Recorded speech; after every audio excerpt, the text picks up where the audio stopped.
Good morning students. आज का topic है capacitor and capacitance. Capacitor and capacitance. Capacitor क्या होते हैं ये डिस्कस किया जाएगा और कैसे कैपेसिटर्स को बदला जा सकता है, कैसे चेंज किया जा सकता है, इसके बारे में डिस्कस करेंगे। तो पहले तो हम लोग इलेक्ट्रिकल कैपेसिटर ऑफ कंडक्टर्स को डिस्कस करेंगे। Electrical capacitance of a conductor, केवल एक कंडक्टर हो उसका इलेक्ट्रिकल कैपेसिटेंस कैसे पता करेंगे, कितना होगा, क्या उसका प्रॉफिट होगा, क्या वो यूजफुल होगा या नहीं होगा, इसको डिस्कस करेंगे हम लोग। तो the electrical capacitance of a conductor, electrical capacitance of a conductor is the measure of its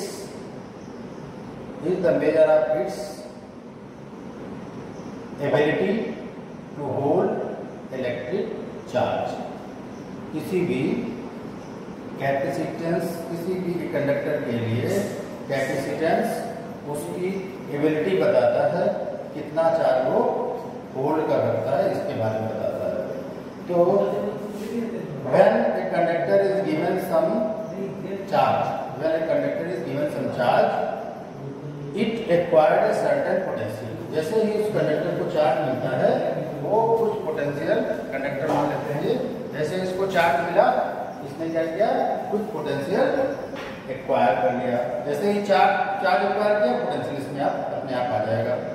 if we increase the charge, जैसे हमने चार्ज को बढ़ाया, इसमें अगर चार्ज को बढ़ाएंगे, इस पे चार्ज को अगर बढ़ाएंगे, ये अगर इसका भी पोटेंशियल है तो अगर इस पे चार्ज को बढ़ा देंगे तो इस क्या होगा, चार्ज को बढ़ाने से पोटेंशियल भी इंक्रीज कर जाता है, कंडक्टर का पोटेंशियल भी इंक्रीज कर सकता है, कर जाता है। तो Q is directly proportional to V बोला जा सकता है। Q is directly proportional to V, potential difference. Q क्या है, इंक्रीज इन चार्ज, V क्या है, इंक्रीज इन पोटेंशियल।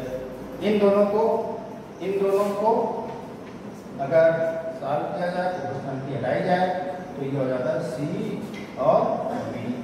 जहां पर C एक कांस्टेंट होता है, इस कांस्टेंट को हम लोग कहते हैं कैपेसिटेंस। इस कांस्टेंट को, इस प्रोपोर्शनलिटी कांस्टेंट को क्या बोला जाता है, इस प्रोपोर्शनलिटी कांस्टेंट को कैपेसिटेंस जो कंडक्टर है उसका बोला जाएगा, capacitance of the given conductor. इसको लिख सकते हैं C is equal to Q upon V। ये क्या है, ये कांस्टेंट क्वांटिटी होती है for a given conductor. Capacitance of a conductor may be defined as, capacitance of a conductor, एक कंडक्टर की बात हो रही है। Capacitance of a conductor may be defined as the charge required to increase the potential of the conductor by a unit volt. हम अगर इसके हिसाब से डेफिनेशन देना चाहें कैपेसिटेंस की अगर डेफिनेशन देना चाहते हैं, कैपेसिटेंस ऑफ कंडक्टर की डेफिनेशन देना चाहते हैं तो क्या करना पड़ेगा, V is equal to 1 volt रख दिया जाए। 1 वोल्ट यानी पोटेंशियल डिफरेंस कितना आ जाए, 1 वोल्ट, यानी इंक्रीज इन पोटेंशियल डिफरेंस कितना हो जाए, 1 वोल्ट। तो 1 वोल्ट का पोटेंशियल इंक्रीज करने के लिए जो भी चार्ज सप्लाई करना पड़ेगा, जो भी चार्ज इंक्रीज करना पड़ेगा, वो क्या कहलाएगा, वो हमारा कहलाएगा capacitance of the conductor. Capacitance of the conductor, capacitance of the conductor may be defined as the charge required to increase the potential of a conductor by a unit, mean by 1 volt. तो ये हो गया capacitance of a conductor. The capacitance of the conductor is the measure of its capacity to hold a large amount of charge without increasing its potential.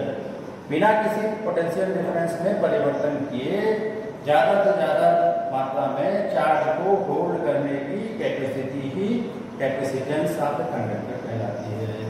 Capacitance of conductor का मतलब है large amount में कोई conductor charge को hold करे और उसका potential increase न करे, पोटेंशियल में परिवर्तन न हो, ये कैपेसिटेंस कहलाता है। Capacitance of a conductor. आप एक कंडक्टर की बात हो रही है, ठीक है। अब ये किन किन बातों पर डिपेंड करेगा, ये जो कैपेसिटेंस होता है कंडक्टर का किन किन बातों पर डिपेंड करता है, ये डिपेंड करता है size and shape of the conductor. Conductor का साइज और शेप कैसा है, कंडक्टर का साइज और शेप कैसा है, इस बात पे डिपेंड करता है। साइज बड़ा होगा तो नेचुरल सी बात है चार्ज ज्यादा होल्ड करेगा, है। शेप कैसा है इस बात पे भी डिपेंड करता है। और दूसरी बात जो है, इसके सराउंडिंग में क्या है, इसके आसपास कैसा है, क्या है, सराउंडिंग मीडियम पे भी डिपेंड करता है। इसके आसपास कैसा मीडियम है, इस बात पे भी डिपेंड करता है कैपेसिटेंस। तीसरी बात, presence of other conductors in its neighbourhood. अगर इसी के नेबरहुड में कोई कंडक्टर होगा, अगर इसी के नेबरहुड में कोई कंडक्टर हो, कोई कंडक्टर अगर इसी के नेबरहुड में पड़ा मिले, तो इसकी कैपेसिटेंस क्या हो सकती है, बदल सकती है। नेगेटिव मिले या पॉजिटिव मिले, जैसा मिले तो इसकी कैपेसिटेंस चेंज हो सकती है। ये है भाई इसके बारे में, ये हैं इसके फैक्टर्स जिन पे capacitance of a conductor depend करता है। इसके किस किस बातों पर डिपेंड करता है, नंबर एक साइज पे डिपेंड करता है, शेप पे डिपेंड करता है, नंबर दो सराउंडिंग पर डिपेंड करता है, इसके आसपास क्या क्या भरा है, कैसा मीडियम है, इस बात पे डिपेंड करता है। वैक्यूम है या एयर है या कोई और वाटर है, ऐसी चीजें ग्लास है, उन पर डिपेंड करेगा। और तीसरी बात कि इस कंडक्टर जिसके बारे में हम लोग बात कर रहे हैं, कैपेसिटेंस जिसका निकाल रहे हैं, उसके आसपास कोई दूसरा कंडक्टर न रखा हो, इधर न रखा हो, इधर न रखा हो, उस पर भी डिपेंड करेगा। किन बातों पर डिपेंड नहीं करता, तीन बातों पर डिपेंड करता है, लेकिन किन बातों पर डिपेंड नहीं करता, it does not depend on the nature of its material. ये किस मटेरियल से कंडक्टर बना है, इस बात पर डिपेंड नहीं करता। It does not depends on the nature of its material and amount of charge existing earlier. यानी जो पहले चार्ज था उस पर कितना चार्ज था, इस बात पे डिपेंड नहीं करता, कितना इंक्रीज हुआ इस पर डिपेंड करता है। बात समझा कि नहीं, इस बात पे नहीं डिपेंड करता कि कंडक्टर किस मटेरियल से बना है, किस मटेरियल से बना है, इस बात पे कैपेसिटेंस डिपेंड नहीं करता है। केवल इस बात पर डिपेंड करता है कि चार्ज में कितना इंक्रीज हुआ, पहले कितना चार्ज था, इस बात पर भी नहीं डिपेंड करता। अब जो कॉमन चीज हम बात करते हैं, किसी नई चीज को अगर लेते हैं, टच करते हैं, तो उसकी यूनिट जानने का प्रयास करते हैं और उसका यूनिट जानने का प्रयास करते हैं, डायमेंशनल फार्मूला जानने का प्रयास करते हैं। ये तो जरूरी ही है। इसी की चाबी वोल्ट, तो वोल्ट है, पोटेंशियल डिफरेंस था तो उसका यूनिट वोल्ट था, इलेक्ट्रिक फील्ड था उसका यूनिट मीटर पर कूलम था, ये सब हम लोग जान चुके हैं। अब अगर कैपेसिटेंस पढ़ेंगे, कैपेसिटेंस का यूनिट क्या होता है, मेजरमेंट किसमें करते हैं भाई, किसी चीज को अगर खरीदना है, कुछ लाना है, तो आपको पता होना चाहिए ना किस यूनिट का होना चाहिए, तो वही यूनिट की बात कर लेते हैं। तो कैपेसिटेंस का जो यूनिट होता है वो होता है farad. Farad, sir Michael farad के नाम पे इसका नाम, इसका यूनिट क्या दिया गया, फैरेड, फैराड ये कह सकते हैं। एफ से इसको रिप्रेजेंट करते हैं, कैपिटल एफ से रिप्रेजेंट किया जाता है। Farad is the unit of capacitance, F से रिप्रेजेंट करते हैं, या फिर आरईडी फैरेड, फैरेड या फिर आरईडी फैरेड। वास्तव में ये फैरेड जो होता है, जैसे हमने कहा था, एक कूलम एक बहुत बड़ी क्वांटिटी होती है, बताया जाता कैसे होती है, कितने चार्ज को मिलकर बना होता है, अभी बताया। This farad is also a very large unit, छोटी यूनिट नहीं है, बहुत लार्ज यूनिट है। कैपेसिटेंस ऑफ कंडक्टर का 1 फैरेड होना बहुत लार्ज यूनिट को बताता है, बहुत ज्यादा मात्रा में कैपेसिटेंस है इसका मतलब। 1 फैरेड को डिफाइन करना हो तो कैसे डिफाइन करोगे, सिंपल है, V is equal to 1 volt, Q is equal to 1 coulomb, तो C is equal to 1/1, C is equal to कितना हो जाएगा, 1 फैरेड। यानी किसी भी कंडक्टर के लिए अगर 1 कूलम का चार्ज को बढ़ाया जाए तो उनके बीच में जो पोटेंशियल डिफरेंस है वो 1 वोल्ट इंक्रीज कर जाए, तब हम कहेंगे कंडक्टर का कैपेसिटेंस कितना है, कंडक्टर का कैपेसिटेंस 1 फैराड है। यानी if the addition of the charge of 1 coulomb, if the increase of charge of 1 coulomb increases the potential difference by 1 volt, then the capacitance of the conductor is said to be 1 farad, said to be 1 farad। अब इसका dimensional formula हम आप पे छोड़ते हैं, dimensional formula इसका लिख के डालना है, बहुत बड़ा सा काम दे दिया है, डायमेंशनल फार्मूला लिख के डालो। कैपेसिटेंस का डायमेंशनल फार्मूला क्या है, उसको लिख के डालना पड़ेगा। अब कैपेसिटेंस ये तो बहुत बड़ा यूनिट हो गया, farad is a very large unit, so we use like charge smaller unit. Smaller unit किसमें होती हैं, 1 millifarad. 1 millifarad means 1 into 10 to the power -3 farad. 1 microfarad, microfarad ये कहीं देखा है, 1 माइक्रो फैराड मिले होंगे कभी। 1 माइक्रो फैराड, 1 माइक्रो फैराड कहीं आपने देखा है, कहीं लिखा हुआ, थोड़ा सा दिमाग लगाओ, कहाँ देखा है आपने।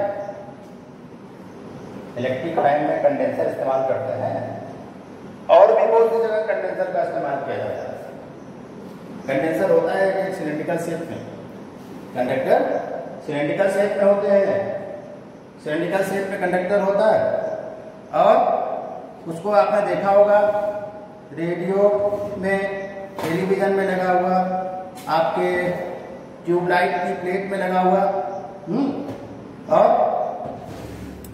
और कहीं देखा है, और आपने देखा होगा फैन में लगा हुआ, फैन में बड़ा सा लगता है, देखा होगा इतना बड़ा सा, एक्सपेरिमेंट किए होंगे ना, फैन में कभी 2 लगा देते हैं, 2 नहीं लगाने चाहिए, उसे बंद हो सकता है। तो जो फैन इलेक्ट्रिक फैन होते हैं उनमें लगा रहता है, उसमें क्या लिखा रहता है, 2.5 माइक्रो फैराड का कैपेसिटेंस या 3.5 माइक्रो फैराड का capacitance. As the requirement of the devices हम कैपेसिटेंस को यूज करते हैं। तो इसका यूनिट क्या हुआ, micro farad is the unit of capacitance. Pen में लिखा होता है, जो कंडेंसर होता है, खराब नहीं पड़ा उसमें देखना, छोटा कहीं मिल जाए तो उसमें भी देखना, उसमें लिखा होगा micro farad.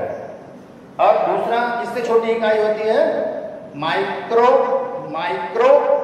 Farad, pico farad, pF वाला नहीं, जो सरकारी नौकरी करते हैं उसमें मिलता है। 1 into 10 to the power -12 farad, ये पिको फैराड, 1 पिको फैराड, ये स्टिल स्मॉलर यूनिट है और छोटी यूनिट है इसकी। डायमेंशनल फार्मूला क्या होगा कैपेसिटेंस का, डायमेंशनल फार्मूला कैपेसिटेंस क्या होगा, ये आपको निकालना है, हमको डालना पड़ेगा सबको, बहुत बड़ा सा काम है, असाइनमेंट है। Find the dimensional formula of capacitance. अब हम बात करते हैं, ये तो हो गया एक सिंपल कंडक्टर का कैपेसिटेंस। अब हम बात करते हैं capacitance of an isolated spherical capacitor. Capacitance of an isolated spherical capacitor. जब इसको हम सॉल्व कर लेंगे तो हम बताएंगे कि वास्तव में एक फैराड चार्ज को होल्ड करने के लिए कंडक्टर का साइज क्या होना चाहिए, ये इस पॉइंट में आ जाएगा। तो अगर हम कुछ देर के लिए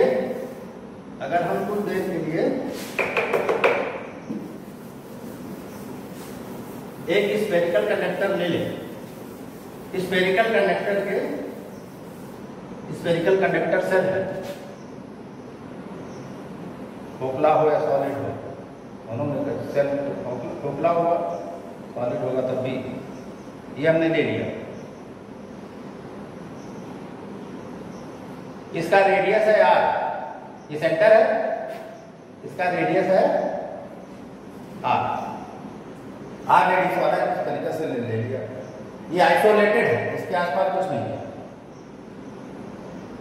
अब इसके सरफेस पे चार्ज यूनिफॉर्मली डिस्ट्रीब्यूट होगा, सरफेस पे चार्ज यूनिफॉर्मली डिस्ट्रीब्यूट होगा। हमने गॉस थ्योरम जब पढ़ा था तो स्फेरिकल सेल के अंदर इलेक्ट्रिक फील्ड क्या थी? जीरो थी। इलेक्ट्रिक फील्ड जीरो थी, फ्लक्स जीरो था, चार्ज जीरो बना। समझ गया ना बात? स्फेरिकल सेल के अंदर इलेक्ट्रिक फील्ड जीरो निकाला था। Inside the spherical shell electric field is zero. Gauss theorem का last application. Electric field zero निकाल लिया था। इलेक्ट्रिक फील्ड जब जीरो निकाला था तो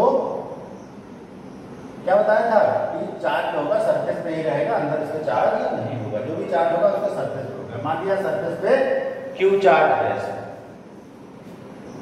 तो इसके सरफेस पे पोटेंशियल एक फार्मूला बताया था, E is equal to minus dV upon dr।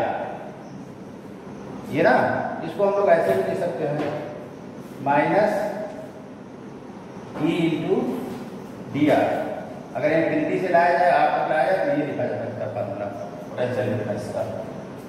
अगर इलेक्ट्रिक फील्ड इनसाइड अगर जीरो होगी तो जीरो का इंटीग्रेशन मींस जीरो का इंटीग्रेशन लिमिट कुछ भी रखो, zero to infinity to r, ऐसे रख दिया तो ये वैल्यू कितनी जगह? पोटेंशियल डिफरेंस कितना होगा? पोटेंशियल डिफरेंस हमारा होगा कांस्टेंट क्वांटिटी, क्योंकि हम जानते हैं integration of zero is gives always a constant quantity. तो इसका मतलब इसके सरफेस में पोटेंशियल और इसके अंदर पोटेंशियल सेम होगा। ठीक है, तो इसके सरफेस पे पोटेंशियल, इसको एक पॉइंट चार्ज मान लें तो r दूरी पर पोटेंशियल कितना होगा? r दूरी पर जो पोटेंशियल होगा वो होगा potential due to a point charge. Potential due to a point charge कितना होता है?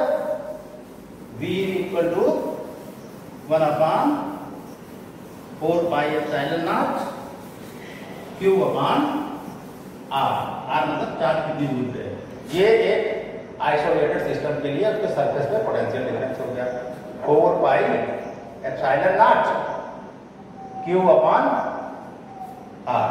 ये उसके सरफेस पे पोटेंशियल हो गया जो स्फेरिकल सेल आइसोलेटेड आपने लिया उसके। अब हम जानते हैं कि अभी हमने फार्मूला लिखा था यहाँ पर, C is capacitance of the conductor is equal to charge on it upon the potential difference. तो charge on it Q, potential difference on it 1 upon 4 pi epsilon naught Q upon R। समझदार हो, इसको solve कर लोगे ना? यार कर लोगे तो लोग 4 पाई एप्सिलॉन नॉट R। ये तो capacitance of an isolated spherical shell कितना आया? 4 पाई एप्सिलॉन नॉट R। ये कैपेसिटेंस ऑफ स्फेरिकल सेल आ गया जो आइसोलेटेड है। आइसोलेटेड समझ रहे हो ना? आइसोलेटेड। तो हम इसको अगर देखें, C depends upon the radius of the spherical cell. Spherical shell, radius of the spherical cell, यानी कि जितना ज्यादा स्फेरिकल सेल का रेडियस होगा उतना ज्यादा कैपेसिटेंस होगा। ठीक है, यही तो मतलब हुआ इसका। अब हम बात करते हैं 1 फैराड की। हमने कहा था बहुत बड़ा यूनिट है, बहुत बड़ा यूनिट है। तो साइंस में तो भाई फिजिक्स में जैसे साइंस में हुआ तो प्रूफ चाहिए ना, कैसे बड़ा यूनिट है तो देखते हैं कैसे बड़ा यूनिट है। C इक्वल टू 1 फैराड उन्होंने कह दिया, बाबा जी ने कह दिया तो मान दिया क्या? ऐसा नहीं होता, प्रूव करके देखना पड़ेगा। तो C equal to 1 farad, C equal to 1 farad, तो 1 4 पाई एप्सिलॉन नॉट R। तो R is equal to 1 upon 4 pi epsilon naught. ठीक है ना? चल रहा सही। R इज इक्वल टू, इसकी वैल्यू क्या होगी? 1 अपॉन 4 पाई एप्सिलॉन नॉट।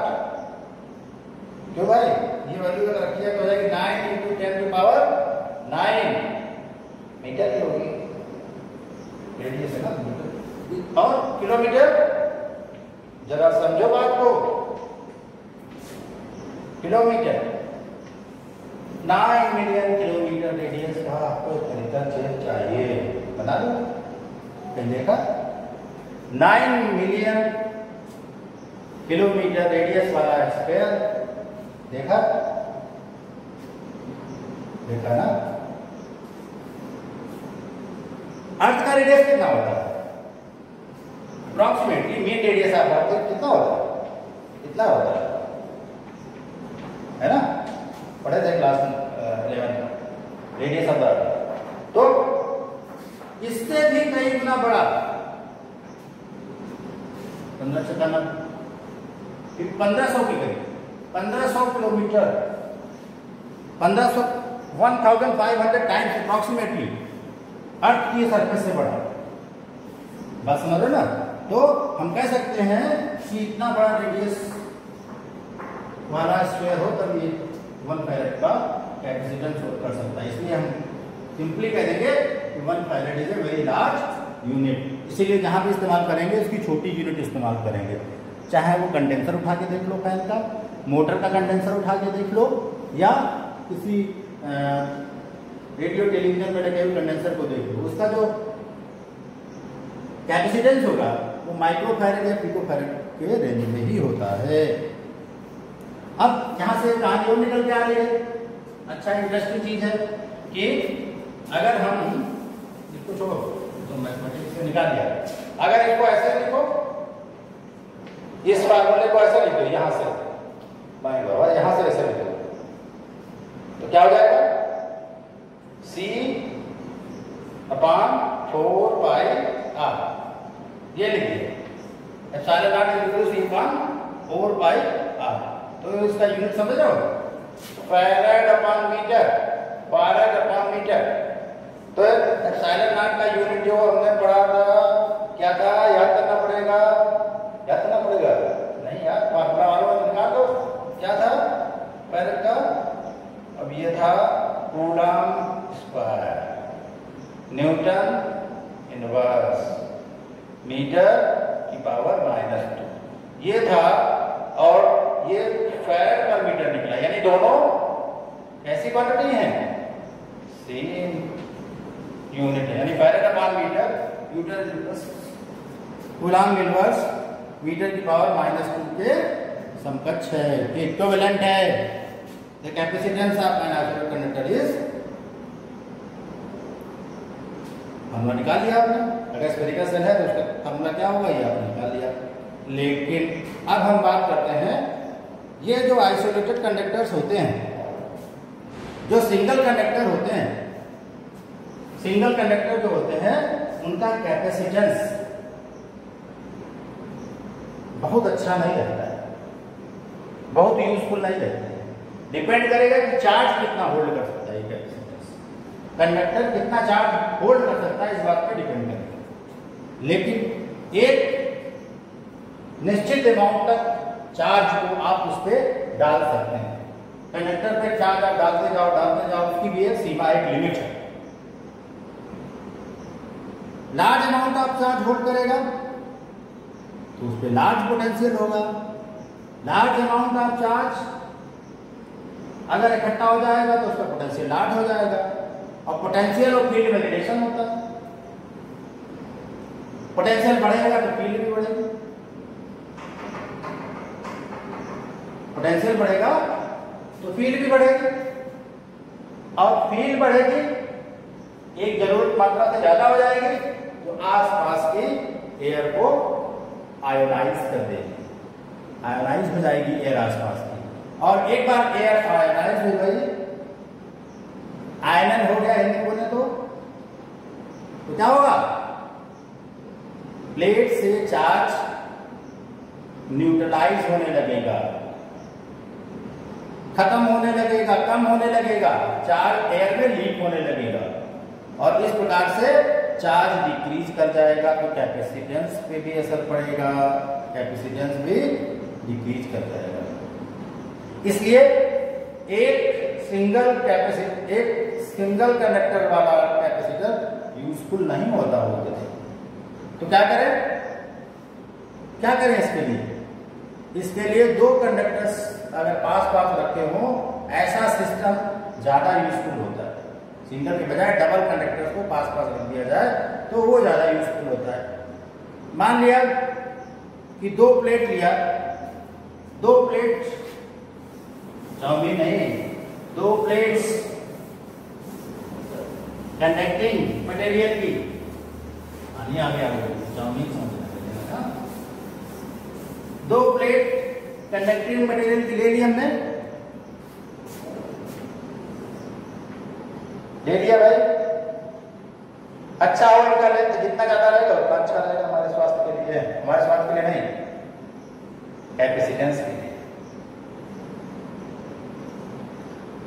इसके तरफ एक तरफ पॉजिटिव चार्ज दे रखा है, एक तरफ नेगेटिव चार्ज, और पोलराइजेशन के कारण इसकी दूसरी तरफ पॉजिटिव चार्ज हो जाएगा। इसको ऐसे ही समझो ना तो कंफ्यूजन हो जाएगा। एक प्लेट ऐसे 2D वाला मसला, इधर पॉजिटिव चार्ज, ये मान लेते हैं प्लेट 1 कंडक्टर 1 कंडक्टर 2, ऐसे कंडक्टर 1 कंडक्टर 2। जो निगेटिव चार्ज होगा प्लेट बी पे, वो प्लेट ए का पोटेंशियल डिफरेंस कम करने का प्रयास करेगा ना, कुछ सोचने वाली बात है। पॉजिटिव चार्ज निगेटिव चार्ज, तो जो पास में प्लेट रखी है, एक कंडक्टर ये दूसरा कंडक्टर ये, बहुत शॉर्ट डिस्टेंस पे रखी है, मान लेते हैं ये d डिस्टेंस पे रखे हुए, तो प्लेट ए पे पॉजिटिव चार्ज है, प्लेट बी पे निगेटिव चार्ज है। जो भी निगेटिव चार्ज प्लेट बी पे है वो प्लेट ए पे के पोटेंशियल को कम करने का प्रयास करेगा, एंड जो उसके पास ये जो बगल में इंडक्शन के कारण जो यहाँ पर पॉजिटिव चार्ज आ गया प्लेट, ये क्या करेगा, ये उसके पोटेंशियल डिफरेंस को बढ़ाने का काम करेगा। लेकिन चूंकि प्लेट पे ये इस साइड में है, यहाँ पॉजिटिव चार्ज है, ये इधर नेगेटिव चार्ज है, और ये इस साइड में है, तो इसका डिस्टेंस ज्यादा हुआ, इसका डिस्टेंस कम हुआ, यानी नेगेटिव चार्ज पास में है, पॉजिटिव चार्ज दूर है सेकेंड प्लेट का फर्स्ट प्लेट से। फर्स्ट प्लेट से निगेटिव चार्ज पास में है सेकेंड प्लेट का, और सेकेंड प्लेट का ही पॉजिटिव चार्ज थोड़ी सी दूरी पर। क्या असर पड़ेगा इसका, दूर पर होगा तो क्या पर असर पड़ेगा, इसका नेट इफेक्ट होगा,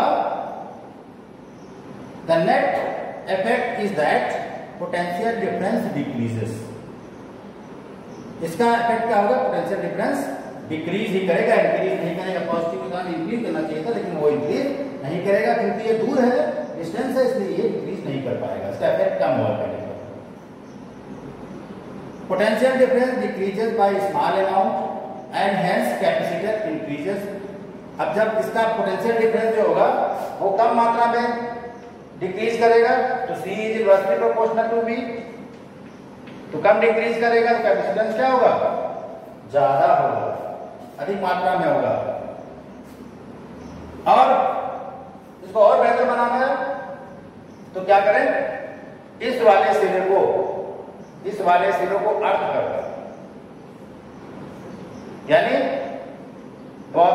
अर्थ का जो पोटेंशियल होगा, अर्थ से इलेक्ट्रॉन निकल के इसकी तरफ भागेंगे और इस सब चार्ज को क्या कर देंगे, न्यूट्रलाइज कर देगा। तो जो भी इफेक्ट डाल रहा होगा यहाँ पर वो और कम हो जाएगा। इसलिए ये बेहतर होगा कि एक कंडक्टर को ले, इसमें पॉजिटिव चार्ज हो एक तरफ, दूसरे पर नेगेटिव पोलराइजेशन के कारण पॉजिटिव हो जाए, दूसरे कंडक्टर की लेफ्ट साइड को अर्थ कर दिया जाए। अर्थ करने का फायदा ये रहेगा कि जो पॉजिटिव चार्ज है उसकी तरफ, वो अर्थ के चार्ज से न्यूट्रलाइज हो जाएगा। So negative charge on B reduces the potential difference considerably. इसलिए अब जो नेगेटिव चार्ज है वो क्या करेगा, नेगेटिव चार्ज इधर है, पॉजिटिव चार्ज इधर है, इसके कारण पोटेंशियल डिफरेंस क्या करेगा, डिक्रीज कर जाएगा। इसके कारण थोड़ा कम डिक्रीज कर रहा था, इसके कारण थोड़ा ज्यादा डिक्रीज करेगा। ज्यादा डिक्रीज करने का मतलब पोटेंशियल का है कैपेसिटेंस का बढ़ जाना।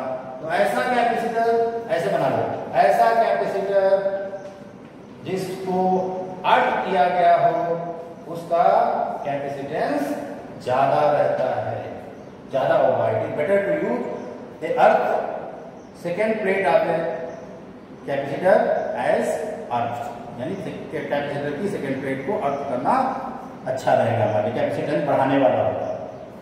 Hence we can say that capacitance of an isolated conductor increases when we place any other